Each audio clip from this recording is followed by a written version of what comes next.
नमस्कार मित्रांनो, मी कोच प्रसाद तुमचा पुन्हा एकदा स्वागत करतो माझ्या युट्यूब चॅनलवर. आज आपण बोलणार आहोत विमेन्स T20 वर्ल्ड कप 2026च्या ग्रुप 2 बद्दल. या ग्रुपमध्ये host England, defending champion New Zealand, Sri Lanka, West Indies, Ireland आणि स्कॉटलंड ह्या टीम्स आहेत. पेपरवर बघितलं गेलं तर न्यूझीलंड आणि इंग्लंड हे दोन टीम्स स्ट्रॉंगेस्ट कंटेंडर्स आहेत for reaching semi-finals. On the other hand Sri Lanka आणि वेस्ट इंडिज ह्या दोन टीम्स या ग्रुपमध्ये एक मोठा अपसेट डेफिनेटली देऊ शकतात. तर सुरुवात करूया टीम इंग्लंड पासून. इंग्लंड ह्या टुर्नामेंटचे होस्ट आहेत, त्यामुळे प्रेशर त्यांच्यावर नक्कीच असणार आहे. टॅलेंट, डेप्थ आणि रिसोर्सेस या बाबतीत इंग्लंड जगातील सर्वात मोठी टीम आणि स्ट्रॉंगेस्ट टीम मानली जाते. बट ICC टुर्नामेंट्समध्ये गेल्या काही वर्षांमध्ये त्यांना तेवढा यश मिळाला नाही. वर्ल्ड कप पूर्वी इंग्लंडने न्यूझीलंड आणि इंडिया दोन्ही कंट्रीजला 2-1 ने सिरीज हरवलं आहे, ज्याच्याने त्यांचा कॉन्फिडन्स डेफिनेटली वर गेला आहे. कॅप्टन नॅट स्किवर इंजरीमधून परत येते आणि त्याच्याने इंग्लंडला एक मोठा बूस्ट मिळणार आहे. बॅटिंगमध्ये ॲलिस कॅप्सी हिचा फॉर्म इंग्लंडसाठी खूप पॉझिटिव्ह गोष्ट आहे. माझ्यासाठी प्लेअर टू वॉच आउट सुद्धा ॲलिस कॅप्सीच आहे.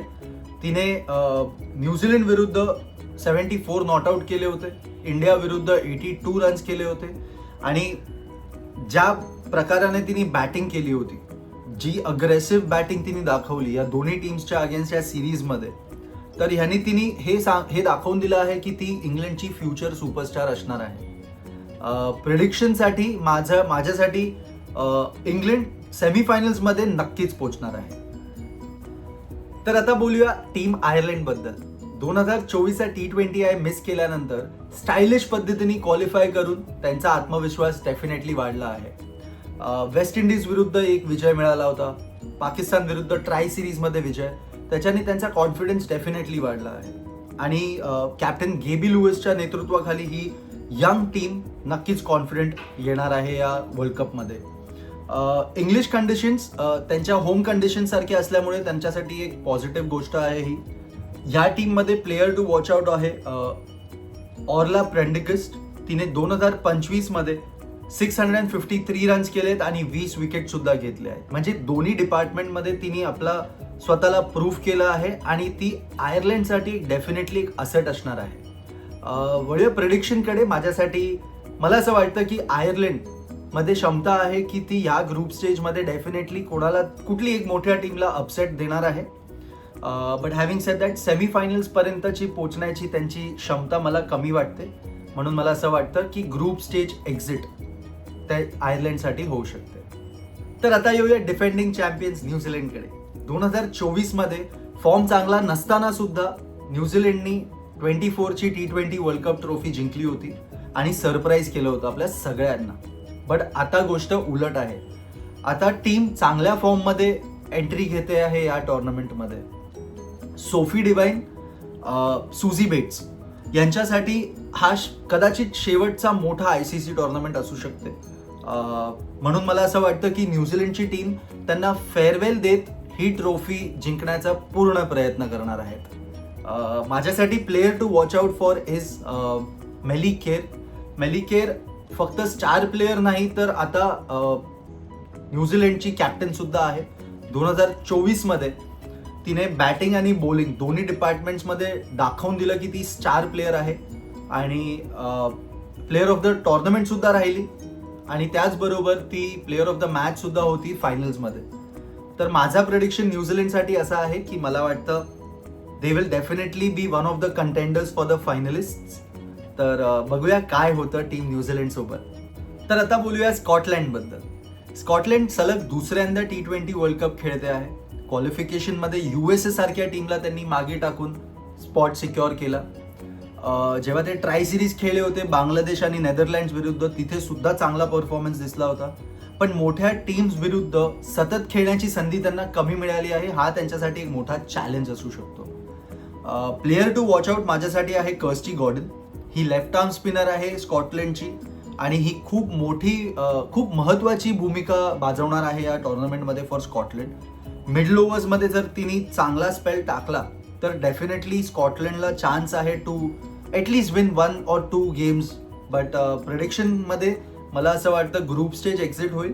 बट हॅव्हिंग सेड दॅट, ह्या टीममध्ये पोटेन्शियल आहे की ॲटलिस्ट 1 किंवा 2 मॅचेस तरी जिंकणारच. आता बोलूया आपली नेबरिंग कंट्री टीम श्रीलंकाबद्दल. श्रीलंका सध्या जबरदस्त फॉर्ममध्ये आहे. वर्ल्ड कप पूर्वी सलग 5 T20I मॅचेस जिंकून ते इंग्लंडमध्ये या वर्ल्ड कपसाठी उतरले आहेत. The best part about wins in all 5 matches ही आहे की पूर्ण भार फक्त चमारी अतापटूवर नव्हता, तर हसिनी परेरा, हर्षिता समराविक्रमा आणि कविशा दिलारी यांनी देखील मॅच विनिंग परफॉर्मन्स दिल्या आहेत. प्लेअर टू वॉच आउट माझ्यासाठी तरी सुद्धा चमारी अटापटूच असणार आहे. ती फक्त स्टार प्लेअर नाही तर ती या टीमची हार्टबीट आहे असं म्हणायला हरकत नाही. बॅटिंग सहित बॉलिंगमध्ये सुद्धा ती एक क्रुशियल रोल चा अभिनय करते. आणि माझा प्रेडिक्शन श्रीलंका सेमीफायनल्सच्या शेवटच्या रेसपर्यंत आपल्याला बघायला मिळेल. They are a fighter team. मला असं वाटतं ही टीम आहे जी डार्क हॉर्स म्हणून उतरेल या टुर्नामेंटमध्ये. तर सेमीफायनलपर्यंतची रेस तर नक्कीच आहे. तर वळूया शेवटच्या टीमकडे म्हणजेच वेस्ट इंडिजकडे. वेस्ट इंडिजचा फॉर्म गेल्या काही काळात खूप इनकन्सिस्टंट दिसला आहे. कधी ते वर्ल्ड बीटर्स दिसतात तर कधी सिम्पल मॅचेस सुद्धा हरतायत. कॅप्टन हेली मॅथ्यूज मला असं वाटतं अजूनही टीमची सर्वात मोठी स्ट्रेंथ आहे. But for me player to watch out is Chinelle Henry. WPL मध्ये RCB कडून तिने मॅच विनिंग परफॉर्मन्सेस दिले आहेत, तर त्याच्यामुळे जगभरातील फ्रँचायझीची पण नजर तिच्यावर असणार आहे. एक्सप्लोसिव्ह बॅटिंग, विकेट टेकिंग एबिलिटी आणि ॲथलेटिक फिल्डिंगने तिने सर्वांचे लक्ष तिच्याकडे वेधून घेतले आहेत. तर माझा प्रेडिक्शन वेस्ट इंडिजसाठी असा आहे की वेस्ट इंडिज आणि श्रीलंका या 2 टीम्समध्ये सेमीफायनलच्या स्पॉटसाठी खूप नेक टू नेक कॉम्पिटिशन असणार आहे. But because of some X factor of Hayley Matthews and Chinelle Henry मला असं वाटतं की वेस्ट इंडिजला सेमीफायनलचा स्पॉट नक्कीच मिळणार. तर मित्रांनो, असा होता माझा ग्रुप 2चा प्रेडिक्शन. सेमीफायनलिस्ट मी बघतो इंग्लंड आणि न्यूझीलंडला. सेमीफायनल रेसमध्ये मी बघतो वेस्ट इंडिज आणि श्रीलंकाला. ग्रुप स्टेज एक्झिटमध्ये मला असं वाटतं आयर्लंड आणि स्कॉटलंड जाणार. बट हॅव्हिंग सेड दॅट, तुम्हाला काय वाटतं ते महत्त्वाचं आहे. इंग्लंड होम कंडिशनचा ॲडव्हान्टेज घेऊन ट्रॉफी जिंकते की डिफेंडिंग चॅम्पियन्स सक्सेसफुली त्यांची ट्रॉफी डिफेंड करून न्यूझीलंड पुन्हा एकदा चॅम्पियन्स ठरते? तुमचं प्रेडिक्शन मला कॉमेंटमध्ये नक्की कळवा. व्हिडिओ आवडला असेल तर लाईक करा, शेअर करा आणि चॅनलला सबस्क्राईब सुद्धा करा. धन्यवाद.